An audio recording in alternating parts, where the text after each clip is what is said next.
Hola, Rosela. ¿Cómo estás, Guille? ¿Todo No bien? quedó nadie, quedamos solos, ¿no? No, hay un par, hay un par. Bueno, conmigo son 19, pero hay un par. Bueno.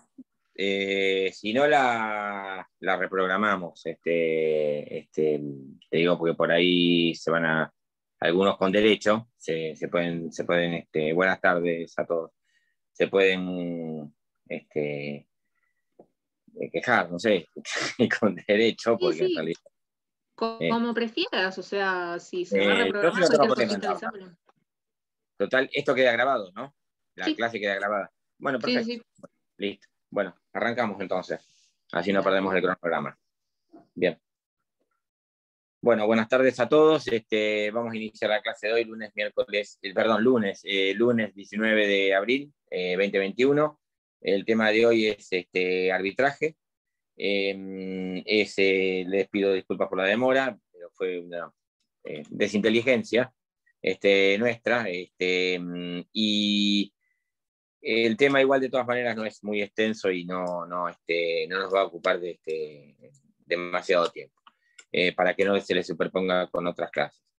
Eh, eh, Ustedes van a ver que el tema está en la bolilla 5, que la bolilla 5 es la de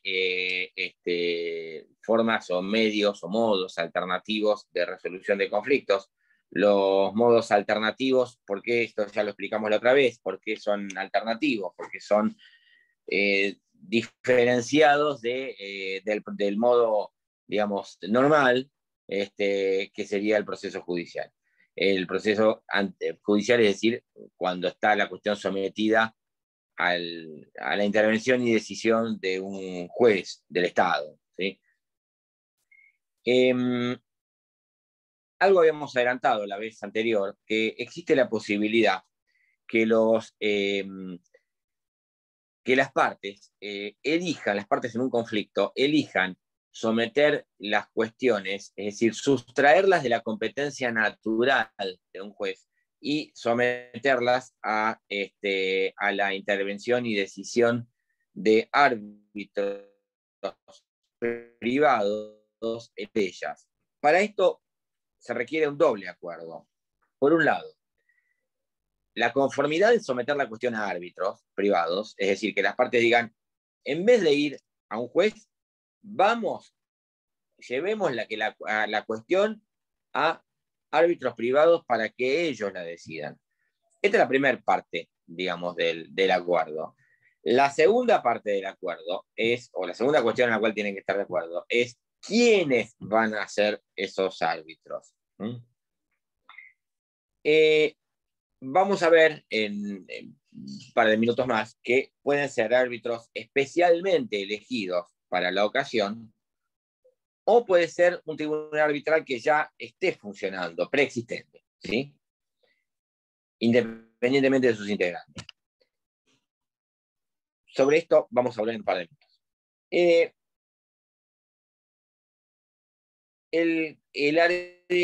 Se ha discutido largamente respecto de si el arbitraje tiene una naturaleza procesal o una naturaleza contractual. Hay un acuerdo entre las partes, pero al mismo tiempo ese acuerdo genera un proceso.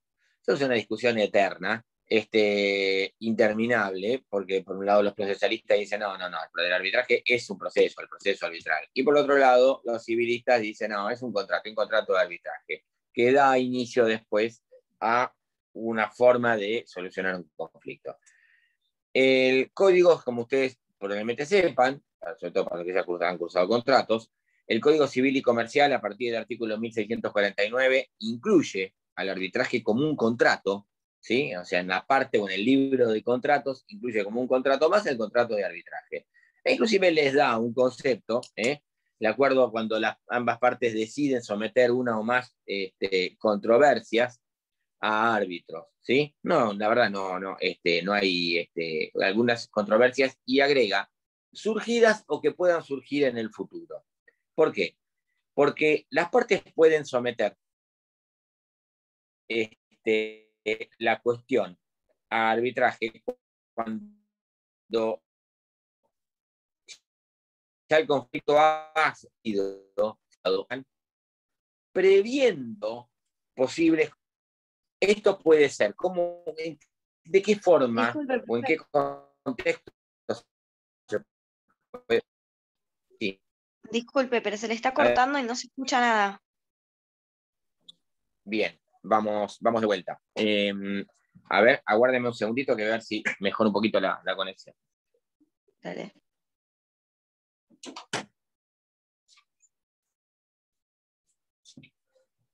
A ver ahora. Entonces, lo que planteamos es que las partes lo que pueden hacer es, en un principio, incluir como en un contrato, como una cláusula más, una cláusula de competencia. Normalmente los contratos tienen una cláusula, o suelen tener una cláusula de competencia, donde las partes pactan. Recuerden que la competencia territorial y en cuestiones patrimoniales es prorrogable. Entonces las partes, si no dicen nada, se aplican las reglas del artículo 5 y 6. Pero puede ser que las partes pacten una competencia distinta a la que naturalmente les asigna la ley, el artículo 5 del Código Procesal. Entonces, se suelen incluir en un contrato una cláusula de competencia. Puede ser que las partes pongan una cláusula en el contrato donde digan, palabras más, palabras menos, que las partes someten todas las cuestiones que se originen en este contrato a el Tribunal Arbitral X. Después vamos a poner un ejemplo. Ahí las partes están incluyendo una cláusula, lo que se llama una cláusula arbitral, ¿sí? En un contrato. Recién están firmando el contrato, es decir, ya conflictos todavía no hay. Todavía no lo terminaron de firmar, lo firmaron, ¿sí? O recién ahora lo están firmando. Pero es a futuro. Lo que surja, si hay un conflicto en el futuro, en vez de ir ante un juez, vamos a ir a un tribunal arbitral. Otra posibilidad es que las partes, mediante un compromiso arbitral, ya con el conflicto, después del conflicto, decidan, y acá también están prorrogando la competencia, decidan someter la cuestión a un tribunal arbitral, ¿sí? Ahora, cualquier cuestión puede ser sometida a un tribunal arbitral. No, claro que no. En líneas generales es que no pueden someterse cuestiones, no pueden someterse a la decisión del tribunal arbitral, cuestiones donde esté involucrado o que afecten al orden público. Es decir, tienen que ser cuestiones esencialmente patrimoniales para que ustedes entiendan. Y fíjense, en el artículo, después vean el Código Civil y Comercial, en el 1651, el Código Procesal dice que no pueden someterse a un tribunal arbitral aquellas cuestiones que no sean susceptibles de transacción. Si nos vamos ustedes lo van a ver en la segunda parte de la cursada, la transacción como modo de anormal de extinción del proceso, van a ver que no se puede celebrar una transacción cuando se está afectado el orden público. Bueno, si ustedes van al 1651 del Código Civil y Comercial, van a ver que les dice que están excluidas del arbitraje las cuestiones de familia, los procesos laborales, las cuestiones de usuarios y consumidores y de contratos de adhesión, porque realmente está el derecho del consumidor involucrado, obviamente las penales. ¿Por qué? Porque en todas esas cuestiones está involucrado el orden público, familia, penales, consumidor, laboral, ¿sí? Derecho laboral. En todas esas cuestiones interviene el orden público, se puede afectar el orden público, entonces no pueden ser sometidas a arbitraje. El tribunal arbitral puede ser un tribunal ad hoc, separado, HOC, ad hoc, es decir, al efecto, es decir, que las partes no solamente acuerdan celebrar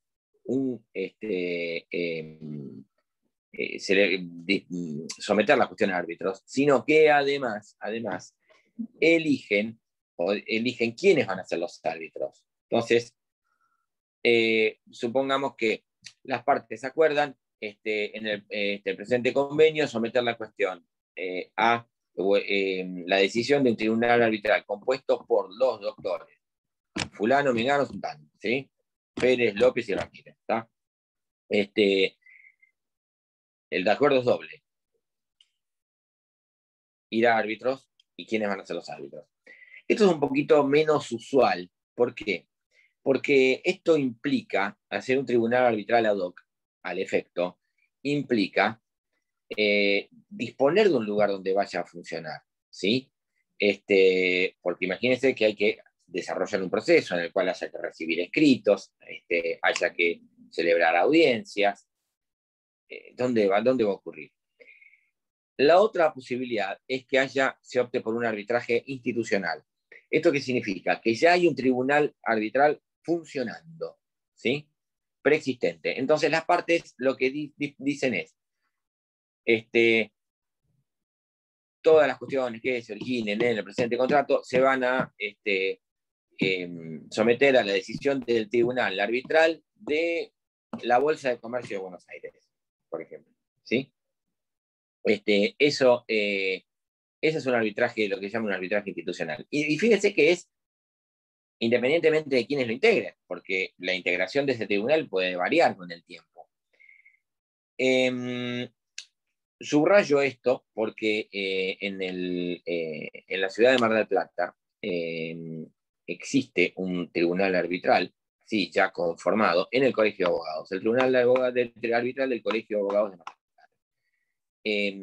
Con la particularidad que el tribunal arbitral del Colegio de Abogados de Mar del Plata ha sido de alguna manera un pionero en materia de proceso arbitral.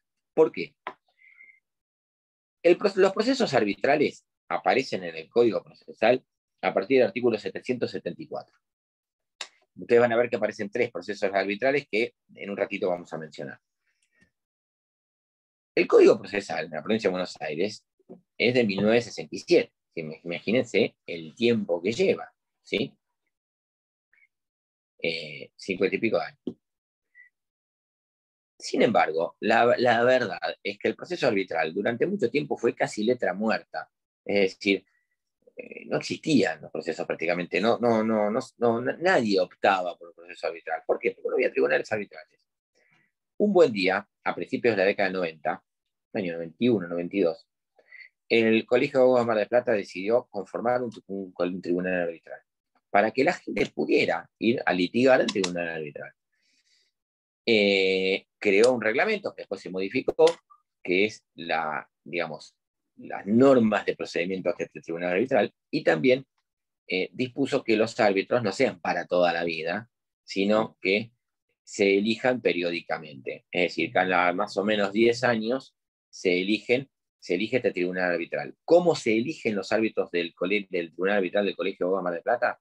Se eligen mediante un concurso similar al concurso de cargos docentes de la facultad, de la universidad, ¿sí? Es decir, un concurso de antecedentes, significa uno presenta currículum, y oposición, un examen normalmente con un tema sorteado previamente, en el cual se expone durante 30 minutos. ¿Y quiénes evalúan? Un tribunal, un jurado de notables, es decir, un tribunal conformado por 3 juristas de renombre. Se hizo un primer concurso en el año 92, creo que fue. Se exige además que quienes integren el tribunal arbitral tengan por lo menos 15 años de ejercicio de la profesión, no tengan sanciones disciplinarias, ni causa disciplinaria en el Colegio de Abogados. 15 años, imagínense que ni siquiera para un juez de la Corte se exige 15 años. Hubo un primer concurso en el año 91, 92, un segundo concurso creo que 2003 y un tercer concurso en el 2012 más o menos, fin del 2012. De hecho, yo soy uno de los integrantes del tribunal arbitral. Entonces, la cuestión es la siguiente. Las partes pueden... ¿Durante cuánto tiempo están? Del 2000, el último concurso fue el 2012, si mal no recuerdo. Fue fin de... ¿Y en el cargo hasta cuánto pueden durar? Y aproximadamente en realidad asumimos en el 2013, porque el concurso fue diciembre del 2012, era fin de año, era el 15 de diciembre del 2012 más o menos, y aproximadamente son unos 10 años, ¿sí? Donde ya se renuevan después los cargos.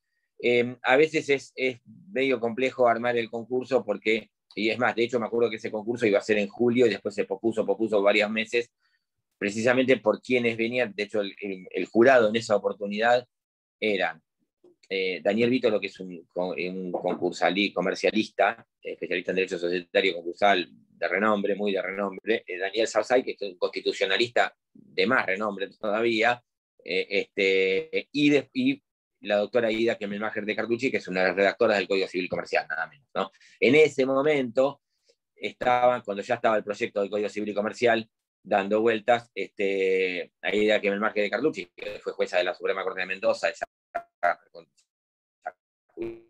hace tiempo, pasa en el país, dando vueltas por el país, dando charlas, entonces por ahí combinar la agenda de los tres era medio complicado, y los concursos anteriores también han venido juristas de renombre, como estoy pensando, tratar de recordar, Diego Represa. Yo en los anteriores no, obviamente no intervine porque ni me presenté porque no ni siquiera tenía los 15 años de profesión. Pero en el último sí, y bueno, tuve la suerte de ser elegido.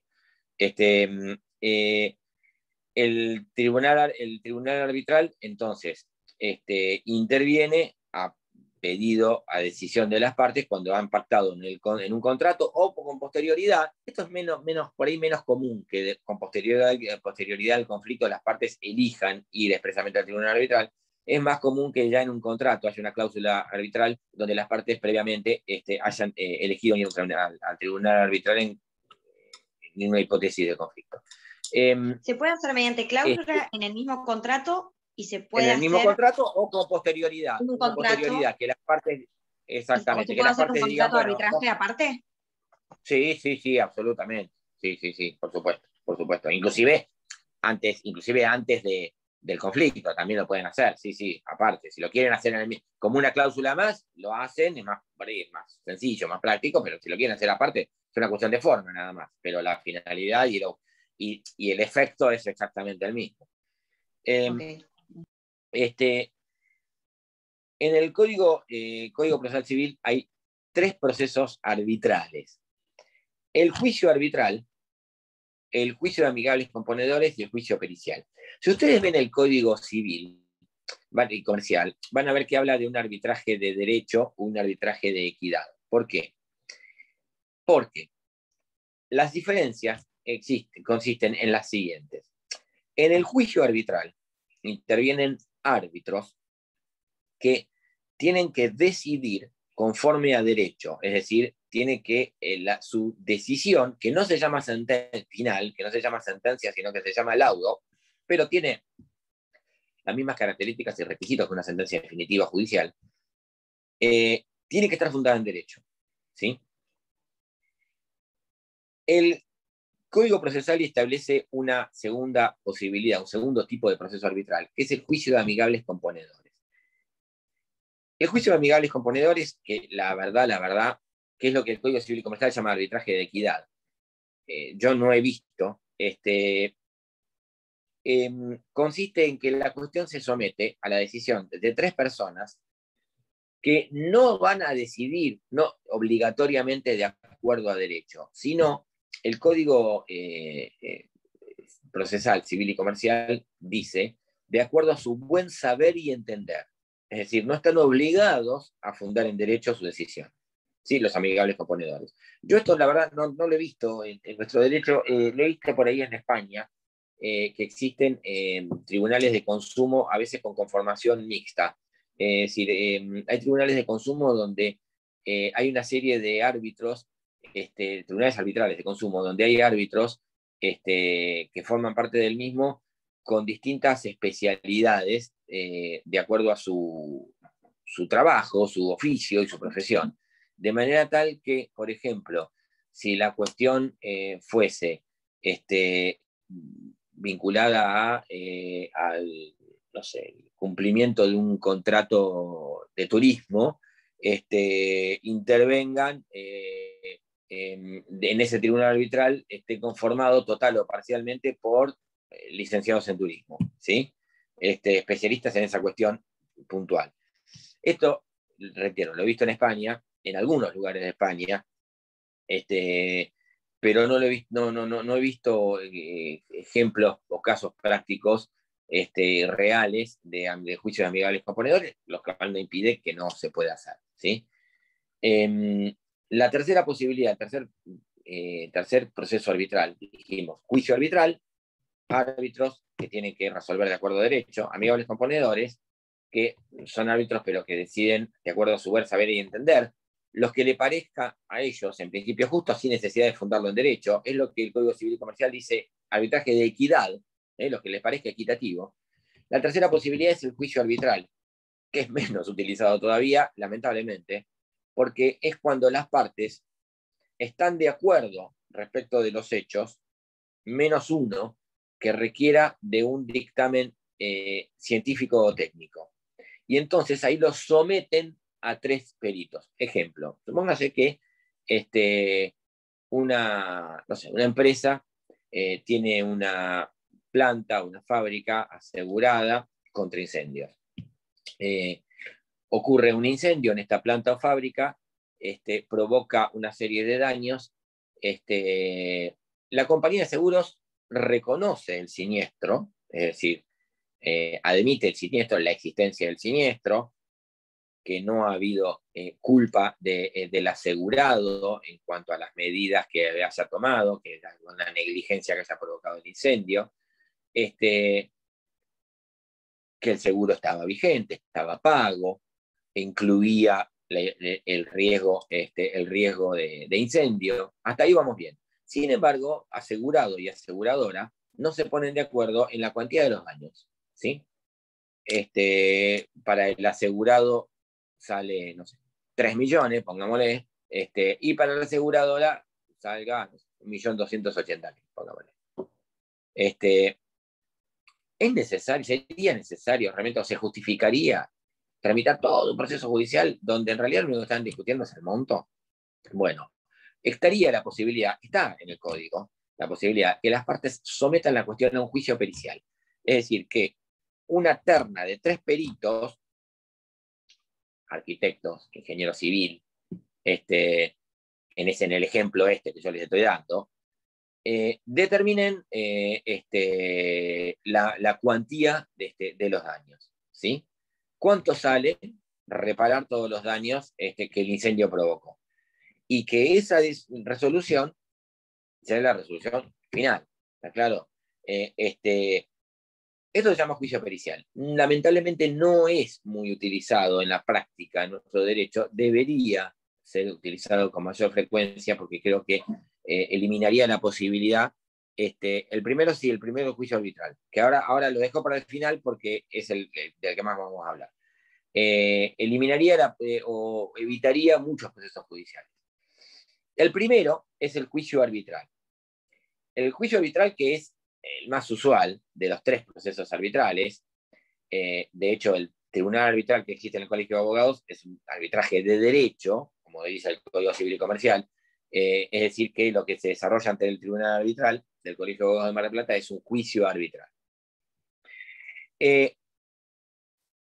Los árbitros tienen en principio facultades similares a la de los jueces, en principio, vamos a ver que no todas.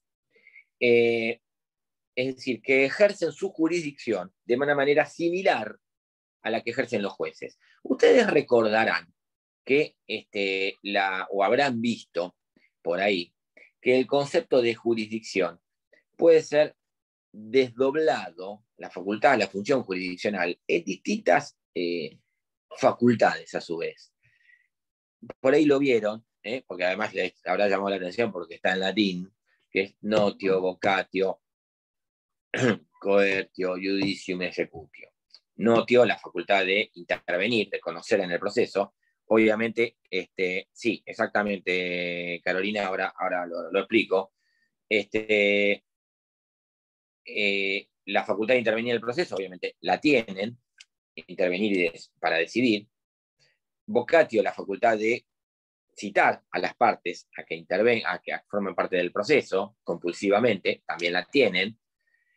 Coertio, la facultad de hacer cumplir las medidas que dicten durante el proceso. Esto trajo algún problema, porque en algún momento se discutió la facultad de los árbitros de dictar medidas cautelares. La Cámara de Apelaciones de Mar del Plata en principio dijo que no, después se desdijo. Cuando salió ese fallo de la Cámara de Apelaciones de Mar del Plata, hace muchísimos años, 20 años atrás, la doctrina la crucificó precisamente, y con la misma integración, poco tiempo después, se desdijo, y de hecho, la facultad que tengan los árbitros de dictar medidas cautelares es innegable, tanto es así de que está en el Código Civil y Comercial, ¿sí? Expresamente. Después, la facultad de dictar sentencia fundada en derecho, judicio, en este caso la sentencia se llama laudo, y la executio, la facultad de ejecutar forzosamente ese laudo, eso sí es que lo que no tienen. No tienen la posibilidad de poder ejecutar forzosamente el laudo ellos, los árbitros. Ustedes me dirán, bueno, pero entonces queda en letra muerta, es una mera expresión de deseos el laudo. No. ¿Cómo es el sistema? Tramita todo el juicio arbitral ante el tribunal arbitral dicta el laudo queda firme, y una vez que queda firme, tiene que ser cumplido. Si no es cumplido, puede ser ejecutado. Ejecutado como pidiendo una serie de medidas para los efectos de hacerlo cumplido forzosamente, como por ejemplo un embargo de un bien y después llevarlo a una subasta judicial para poder cobrar. Ese trámite no lo pueden llevar a cabo los árbitros. Entonces, yo que transité un juicio arbitral, lo gané, no me pagaron, entonces en ese caso lo que hago es pedir un testimonio del laudo, que es la transcripción del laudo, y me voy a la justicia ordinaria, inicio por la receptoría un juicio de ejecución del laudo. De la misma manera que con los jueces se inicia un juicio de ejecución de sentencia, es lo mismo. De hecho, se aplican las reglas de la ejecución de sentencia. Esto lo vamos a ver en la segunda parte, ¿sí? Entonces, quien va a ordenar un mandamiento de embargo o un oficio de embargo y va a poder firmar el oficio de embargo, va a ser el juez. El árbitro no, ¿sí? Y ante quién va a ordenar la subasta, etcétera, va a ser el juez. O sea, el árbitro no tiene nada que hacer en esto. Otra cuestión que es característica del proceso arbitral, obviamente que cada tribunal arbitral puede ordenar su propio reglamento, es decir, y su propio procedimiento. En el caso del Tribunal Arbitral del Colegio de Abogados de Mar del Plata, ellos se aplican supletoriamente el Código Procesal, pero con algunas modificaciones. Por ejemplo, cuando uno inicia una demanda, inmediatamente el Tribunal Arbitral fija una audiencia de conciliación. Esto es fundamental. Primero porque la audiencia de conciliación la toman los árbitros, la toman personalmente, y se intenta verdaderamente arribar a una conciliación, ¿sí? ¿Para qué? Para evitar un dispendio jurisdiccional que no le sirva a nadie, empezando por las partes. Obviamente las partes no están obligadas a conciliar.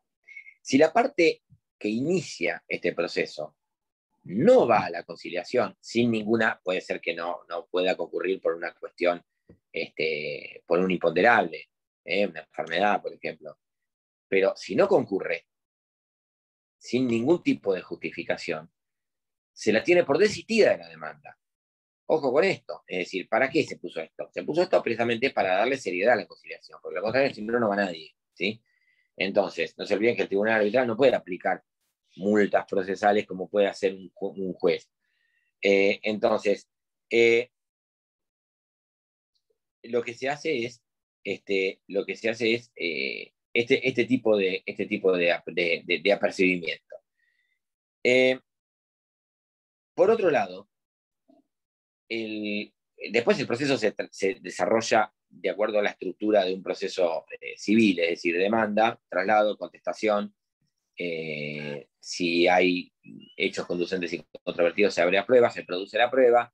Las declaraciones la prueba es recibida directamente por el tribunal y después el laudo. El laudo no puede ser recurrido por cualquier cuestión. El laudo solamente puede ser recurrido por nulidad, no puede ser apelado. Es decir, si bien ustedes todavía no vieron recurso, lo van a ver al final del programa, quiero aclararles lo siguiente. No puedo yo en un proceso arbitral apelar un laudo porque estoy en desacuerdo en la forma que han evaluado las pruebas o considero que aplicaron mal el derecho, interpretaron mal el derecho. No puedo. Solamente puedo plantear un recurso de nulidad cuando se han violado formas esenciales, como por ejemplo la garantía de la defensa del debido proceso. ¿Está claro? Solamente si se han violado formas esenciales del proceso, puedo plantear la nulidad. Y entonces ya ahí el margen de impugnación que tiene el laudo es muchísimo menor. El laudo solamente es atacable por nulidad, ¿sí? Acá hay un problema. El Código Civil y Comercial tiene en 1656, tiene una redacción que no es feliz. Dice que los laudos pueden ser impugnados si se afecta el orden público o si se afecta el ordenamiento jurídico. Esto está mal, porque en realidad cualquier mala interpretación de la ley o falta de aplicación de la ley sería una violación del ordenamiento jurídico, con lo cual se podría apelar un laudo. Esto es un disparate, y de hecho yo personalmente he presentado ponencia en algún congreso posteriormente a que salió el Código Civil y Comercial, quejándome por esta redacción y pidiendo una reforma. El laudo es atacable exclusivamente por nulidad, ¿sí? Es decir, si el vicio, la falla que tiene el laudo es de forma, no de fondo, ¿sí? Esto lo van a terminar de entender un poquito más adelante cuando vean recursos, ¿sí? Pero yo no estoy atacando el por qué se resolvió de tal o cual manera, sino cómo se resolvió. Si se ha violado una forma esencial durante el proceso, entonces sí puede ser atacado de nulidad del laudo. De lo contrario, no. Entonces, ya el margen de impugnación es muchísimo menor, ¿sí? Es raro que un laudo se modifique total o parcialmente. ¿Estamos? El proceso arbitral, particularmente en Mar del Plata, y a partir de esta experiencia que yo les mencionaba recién, se ha extendido, o sea, se ha de alguna manera incorporado a la comunidad jurídica, y la experiencia que tuvo fue positiva, tal vez así de que el tribunal arbitral tiene un número de causas importantes permanentemente. Y esto ha llevado a que en otros lugares, porque los procesalistas, especialistas en arbitraje, que no son muchos, empezaron precisamente a mencionar al Tribunal Arbitral de Mar del Plata como un ejemplo, sobre todo en la década del 90, cuando esto parecía casi como una rareza, y esto hizo de que en otros lugares, en otros colegios de abogados, como San Isidro, Lomas de Zamora, formaran tribunales arbitrales, constituyeran tribunales arbitrales. No sé personalmente si tienen o no mucho trabajo, ¿sí? Lo que sí, en este caso sí, el tribunal arbitral funciona en el colegio de abogados, tiene una mesa entre un secretario, que es letrado, es un abogado, y tiene una mesa de entrada permanente, atiende un horario de atención, que es de 9 a 13, un horario similar al de tribunales, y ahí mismo también se celebran las audiencias en las instalaciones sería arriba en la biblioteca, si alguno fue alguna vez a la biblioteca del Colegio de Abogados, ahí va una escalerita al costado, bueno, allá arriba funciona el tribunal arbitral, ¿sí? El índice de causas solucionadas en una conciliación es enorme, ¿sí? Es muy, muy grande. Hay arriba de un 60-70% de causas acordadas, cerradas en conciliación, lo cual habla a las claras de que muchas veces lo que se necesita a veces no es suficiente, pero lo que se necesita es sentar a las dos partes y sentarse a conversar y buscar algún punto de intermedio, algún punto de contacto. Relacionando esto un poco con lo que hablábamos en la clase anterior, que de mediación, nuevamente resalto que a diferencia del mediador, el árbitro decide, resuelve, es decir, ejerce las mismas facultades, excepto el ejecutio, las mismas facultades, la misma función jurisdiccional que un juez, ¿sí? Es, para que ustedes entiendan, entre comillas, un juez privado, es decir, elegido por las partes. ¿Estamos? Bien, estamos a 16:40. El tema era corto, yo ya les había dicho. Con esto lo vamos dando, no sé, creo que no hay preguntas, lo vamos dando por concluido por el día de hoy y sobre todo para que no se nos atrase el cronograma. El miércoles van a tener clase con la doctora Novoa, donde van a ver conciliación y arbitraje laboral en el Ministerio de Trabajo. Presten mucha atención. Y conmigo ya la semana que viene volveremos a nuevamente a tener clase. Desde ya muchas gracias. Doctor, Gracias por haberse quedado. Sí, escucho. Sí, yo le quiero hacer una consulta que no me quedó claro. Adelante. Los tres tipos de arbitraje. El primero, el Juicio arbitral. Después de amigables componedores. Juicio de amigables componedores, juicio pericial. Juicio Pericial. pericial. Exacto. Gracias. Muy el bien. pericial, porque tampoco lo llegué a entender. Sí, el pericial significa que las partes someten la cuestión al dictamen de un tribunal compuesto por 3 peritos, es decir, perito es la persona que es idónea o especialista en una determinada ciencia o técnica, ¿sí? A los efectos que decidan sobre una cuestión de hecho en particular y que necesiten de ese dictamen técnico o científico. ¿Está claro? Pero no se expiden respecto de la procedencia de una pretensión desde el punto de vista jurídico. ¿Está claro? Porque no, para eso vamos a los árbitros, ¿sí? Sino que simplemente se expiden sobre una cuestión de hecho y que además requiera un conocimiento técnico-científico en particular. ¿Está claro? Y ese dictamen es vinculante, es obligatorio. No es susceptible, porque una pericia cualquiera en un proceso judicial, o mismo en un proceso ante un tribunal arbitral, es susceptible de ser apreciada por los jueces o por los árbitros. Es decir, hay pericias que tienen mayor o menor grado de convicción. Acá el dictamen es vinculante. ¿Está claro? Si los peritos, en el ejemplo que yo les daba recién, los peritos dicen, arreglar la planta, la fábrica, sale 2.450.000 pesos, ese dictamen es vinculante. ¿Estamos? Está bien. Perfecto. Bueno, muchas gracias a todos nuevamente y nos veremos en la próxima clase.